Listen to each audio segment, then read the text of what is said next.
नमस्कार, मैं डॉक्टर हिमानी भाटिया। आज मैं आपको बीए सेकेंड ईयर रीतिकाल की विशेषताओं के बारे में बताने जा रही हूँ। रीतिकाल 1658 और 1857 ईस्वी हिंदी साहित्य का उत्तर मध्यकाल कहलाता है। इस काल के काव्य की प्रमुख धारा का विकास कविता की रीति के आधार पर हुआ। रीतिकाल समृद्धि और विलासिता का काल है। साधना के काल भक्ति युग से यह इसी बात में भिन्नता रखता है कि इसमें कोरी विलासिता ही उपास्य बन गई, वैराग्यपूर्ण साधना का समादार न रहा। सजीव श्रृंगार की एक अदम्य लिप्सा इस युग के साहित्य में प्रतिबिंबित होती है। रीति काव्य के विकास में तत्कालीन राजनीतिक तथा सामाजिक परिस्थितियों का महत्वपूर्ण योगदान रहा है। वस्तुतः ये परिस्थितियां इस प्रकार के काव्य सर्जन के अनुकूल थीं। हिंदी के रीतिशास्त्र का आधार पूर्ण रूप से संस्कृत काव्यशास्त्र है, परंतु इसका तात्पर्य यह नहीं है कि हिंदी में रीतिशास्त्र लिखने वाले प्रत्येक लेखक ने संस्कृत काव्यशास्त्र का पूरा अध्ययन किया था या किसी अन्य ग्रंथ को पूर्णतः हिंदी में उतारा था। रीति शब्द संस्कृत के काव्य शास्त्रीय रीति शब्द से भिन्न अर्थ रखने वाला है। संस्कृत साहित्य में रीति को काव्य की आत्मा मानने वाला एक सिद्धांत है, जिसका प्रतिपादन आचार्य वामन ने अपने ग्रंथ काव्यालंकार सूत्र में किया था। रीतिरात्मा काव्य से रीति काव्य की आत्मा है और काव्य की श्रेष्ठता की कसौटी रीति है। यह मान्यता इस सिद्धांत की है कि वैदर्भी, पांचाली, गोडी, लाटी रीतियां हैं। रीति का आधार गुण है संस्कृत की रीति संबंधी यह धारणा हिंदी काव्य शास्त्र के कुछ ही ग्रंथों में ग्रहण की गई है, परंतु रीति की काव्य रचना की प्रणाली के रूप में ग्रहण करने की अपेक्षा प्रणाली के अनुसार काव्य रचना करना रीति का अर्थ मान्य हुआ है। इस प्रकार रीतिकाल का अर्थ हुआ ऐसा काव्य जो अलंकार, रस, गुण, ध्वनि, नायिका भेद आदि की काव्य शास्त्रीय प्रणालियों के आधार पर रचा गया हो। इनके लक्षणों के साथ यह स्वतंत्र रूप से इनके आधार पर काव्य लिखने की पद्धति ही रीति नाम से विख्यात हुई और यह पद्धति जिस काल में सर्वप्रधान रही वह काल रीतिकाल के नाम से प्रसिद्ध हुआ। हमारी रीतिकाल की विशेषताएं निम्न प्रकार से हैं। हमारी पहली विशेषता है रीति निरूपण। रीतिकालीन कवियों के रीति निरूपण की शैलियों का अध्ययन करने पर तीन दृष्टियां दृष्टिगोचर होती हैं। प्रथम दृष्टि से तो मात्र रीति कर्म की है। इनमें वे ग्रंथ आते हैं जिनमें सामान्य रूप से काव्यांग विशेष का परिचय कराना ही कवि का उद्देश्य है।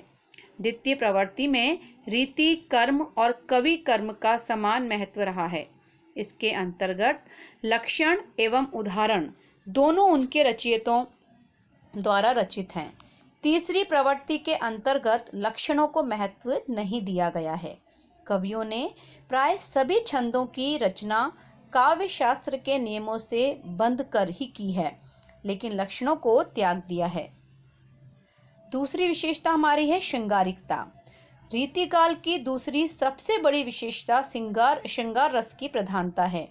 इस काल के कवियों में नखशिख और राधा कृष्ण की प्रेरणा लीलाओं का चित्रण व्यापक स्तर पर हुआ है। राधा कृष्ण के प्रेम के नाम पर नारी के अंग प्रत्यंग की शोभा, हाव भाव, विलास, चेष्टाएं आदि में श्रृंगार का सुंदर और सफल चित्रण हुआ है, किंतु वियोग वर्णन में कवि कर्म खिलवाड़ बनकर रह गया है। तीसरी विशेषता हमारी है राज प्रशस्ति।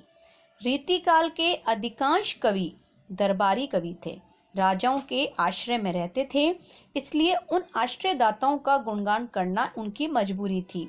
भूषण जैसे कुछ कवि अपवाद भी थे इनमें। नेक्स्ट है हमारा भक्ति और नीति। रीतिकाल में व्यापक मात्रा से भक्ति और नीति से संबंधित पद भी मिल जाते हैं, जो इस युग की एक नई देन है। राधा कृष्ण लीलाओं में श्रृंगार के साथ भक्ति भावना भी विद्यमान है।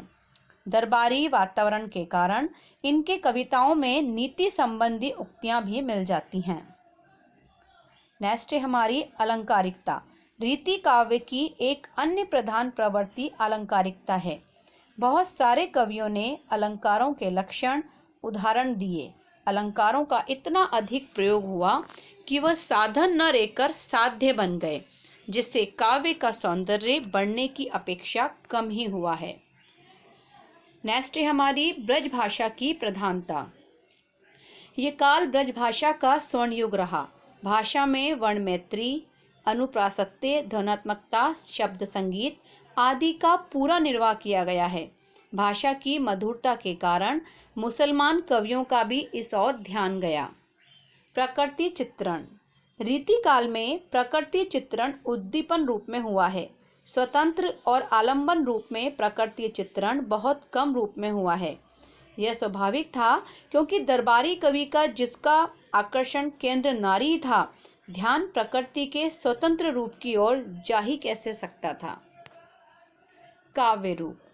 रीतिकाल में मुक्तक काव्य रूप को प्रधानता मिली है।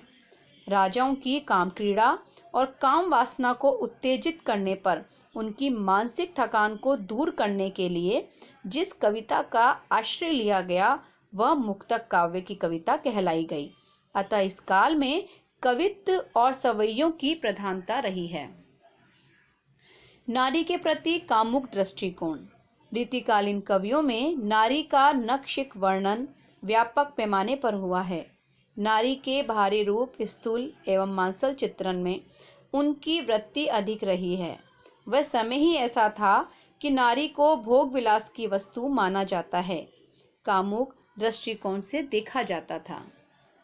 नेक्स्ट है चमत्कार दर्शन एवं बहुज्ञता।